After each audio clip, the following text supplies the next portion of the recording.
National Herald का नाम सुनते ही आज कांग्रेस पार्टी के पूरे इकोसिस्टम में सेंसेशन होने लगते हैं।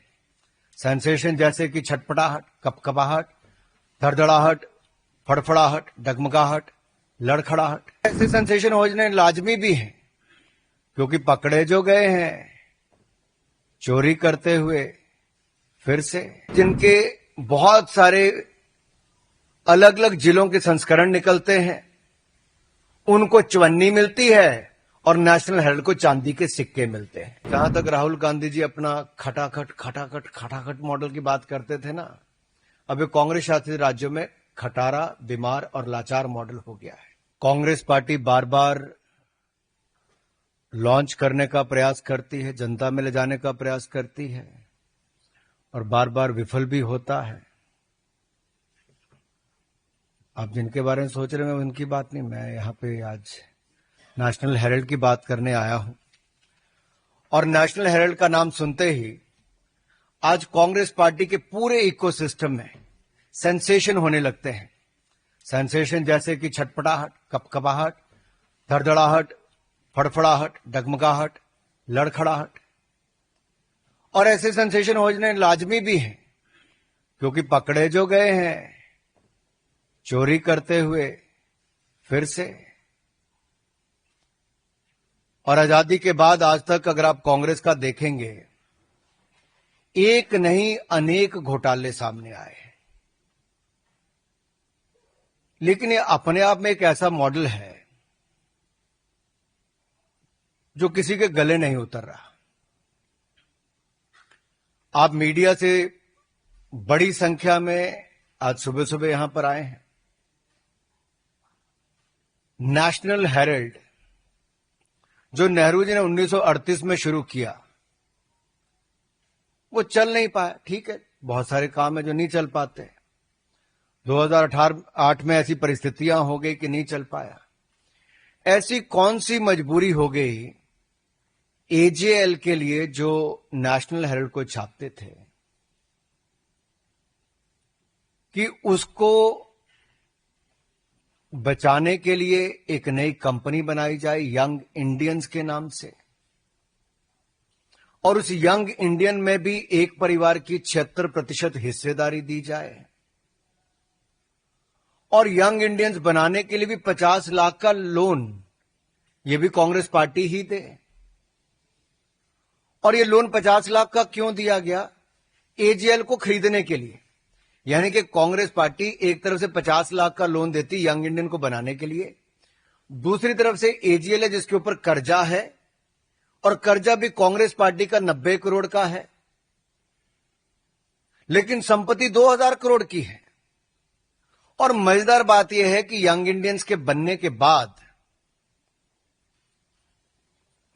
मात्र 50 लाख रुपया देकर 2000 करोड़ रुपए की संपत्ति यंग इंडियंस के नाम पे हो जाती है, मात्र 50 लाख रुपया देकर।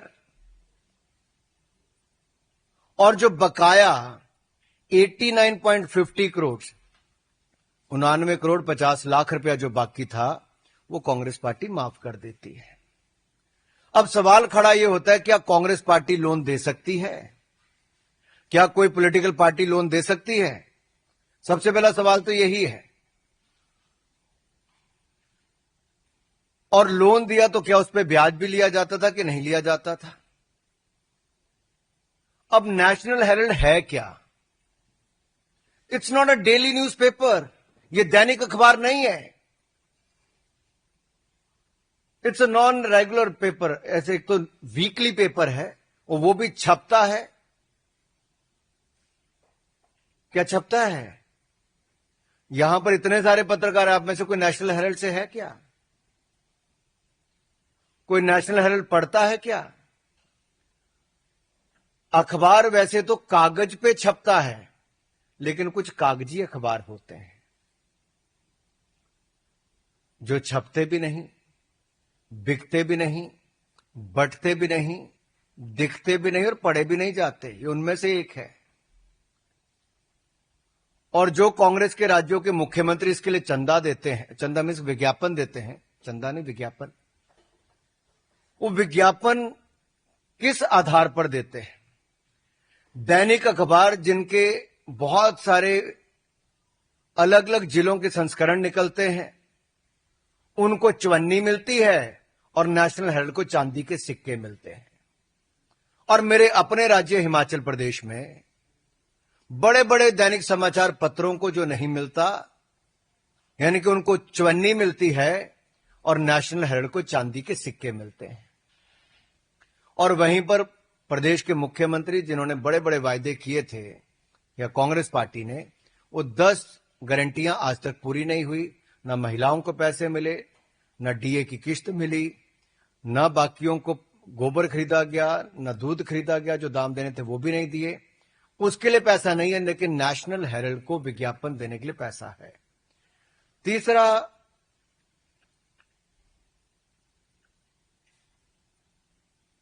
ये जो आंकड़े सामने आए, इसके बाद कांग्रेस पार्टी ने कहा नहीं नहीं, कुछ तो खरीद फरोख्त हुई नहीं। ईडी की चार्जशीट में बहुत साफ है, अपराध का प्रकार, अपराध की तिथि, अपराध का समय, अपराध की जगह, लेन देन का अपराध के बारे में सारी जानकारियां ईडी ने फैक्ट्स एंड फिगर्स के साथ अपनी चार्जशीट में रखी है। और ये कांग्रेस का क्राइम है। This is a Congress model of corruption, where a weekly newspaper is getting much more amount than the daily newspapers, and a paper which is not even published at times.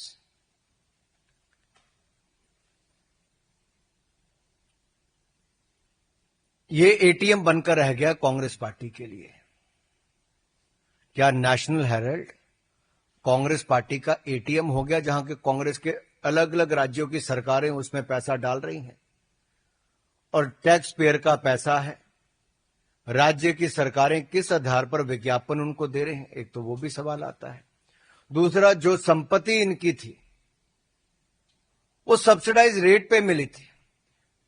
Mumbai की हो, दिल्ली की बहादुर शाह जफर मार्ग की हो, लखनऊ की हो, इन सारी और देश भर के अन्य संस्थानों में, अन्य जगह पर जो भी इनको प्रॉपर्टीज दी गई, वो करोड़ों अरबों रुपए की प्रॉपर्टीज हैं। वो अखबार चलाने के लिए दी गई थी, सब्सिडाइज रेट पे दी गई थी। क्या उनसे किराया लेने का काम किया जा रहा है कि वो किराया भी फर्जी उतना ही है जितना फर्जी न्यूज़पेपर छापने के आंकड़े हैं? वायदे भी फर्जी, इनके नेतृत्व भी वैसा, आंकड़े भी फर्जी, और अब क्या किराया भी फर्जी है? क्या ये कांग्रेस के लिए मुद्रा मोचन स्कीम बन गई है?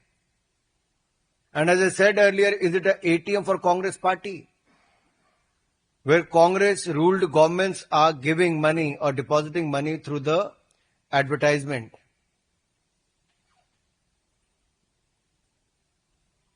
और जहां तक राहुल गांधी जी अपना खटाखट मॉडल की बात करते थे ना, अब ये कांग्रेस शासित राज्यों में खटारा, बीमार और लाचार मॉडल हो गया है। वहां वायदे तो पूरे नहीं किए जा रहे, लेकिन वो सरकारें नेशनल हेराल्ड को चलाने के लिए कैसे विज्ञापन दिया जाए, उनसे पैसे दे रही हैं।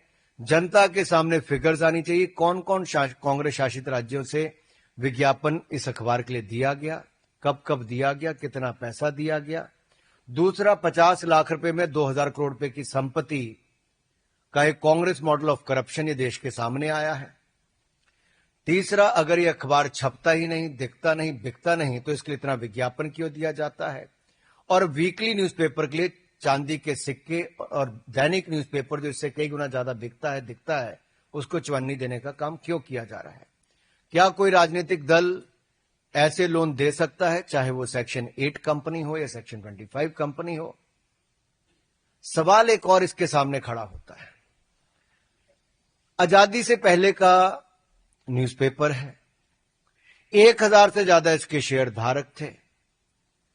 अगर कांग्रेस पार्टी ने लोन ही माफ करना था तो एजीएल का क्यों नहीं माफ किया? यंग इंडियंस बनाकर एक परिवार की 76% हिस्सेदारी हो जाती है। कांग्रेस के 2 पूर्व राष्ट्रीय अध्यक्ष 38% इसके शेयर धारक बनते हैं। यानी कि यंग इंडियंस के टोटल कंट्रोल 76% हिस्सेदारी जब एक परिवार के पास, दो लोगों के पास आ जाती है तो कांग्रेस पार्टी इसका लोन माफ कर देती है। अगर ये 1000 लोगों के पास एजीएल रहती तो शायद उतने लोगों का ऋण माफ होता, लेकिन अब तो 2 ही लोग रह गए, जो बाकी 2 थे वो तो स्वर्गवास हो गया, जिनके पास 12% हिस्सेदारी थी। ऑस्कर फर्नांडिस जी और मोतीलाल वोरा जी आज हमारे बीच में नहीं है, लेकिन 12% उनकी हिस्सेदारी थी। तो कुल मिला के आपके सामने साफ है, 50 लाख रुपया वो भी जो कांग्रेस पार्टी ने दिया, लेकिन शेयर धारक बने कांग्रेस के 2 पूर्व राष्ट्रीय अध्यक्ष, और उन दोनों ने 1 रुपया लगाए बगैर 2000 करोड़ रुपए की संपत्ति उनके नाम पे हो गई। This is Congress model of corruption. और देश के सामने जो आज ये 4-5 सवाल हमने कांग्रेस पार्टी से पूछे और वो कई दिनों से उत्तर देके राजी नहीं, इसमें स्पष्ट होता है। बार बार ये लोग कहते हैं कि हमारे लिए कुछ नहीं कहते, कुछ नहीं, लेकिन मैं आपके सामने 2014 में जब इनके खिलाफ ट्रायल कोर्ट ने समन किया, आप याद करिए 2014 ट्रायल कोर्ट ने समन किया, उसके बाद ये हाई कोर्ट गए, सुप्रीम कोर्ट गए, लेकिन हाई कोर्ट और सुप्रीम कोर्ट ने बिल्कुल सही बताया, यानी कि इनको समन उसके बाद हुए। आज भी कांग्रेस के दोनों बड़े नेता बेल पर हैं भ्रष्टाचार के मामले पे, और 2016, 2018, 2024 ये पूरे आप कोर्ट के अगर निर्णय उठाकर देखेंगे तो इनके खिलाफ ही हैं। ईडी की कार्रवाई अब तक बिल्कुल सही मानी गई है, और संपत्ति जो अटैच करने की बात आती है, जो घोटाला सामने आया, एक कांग्रेस का एक और मॉडल ऑफ करप्शन आज देश के सामने आया है।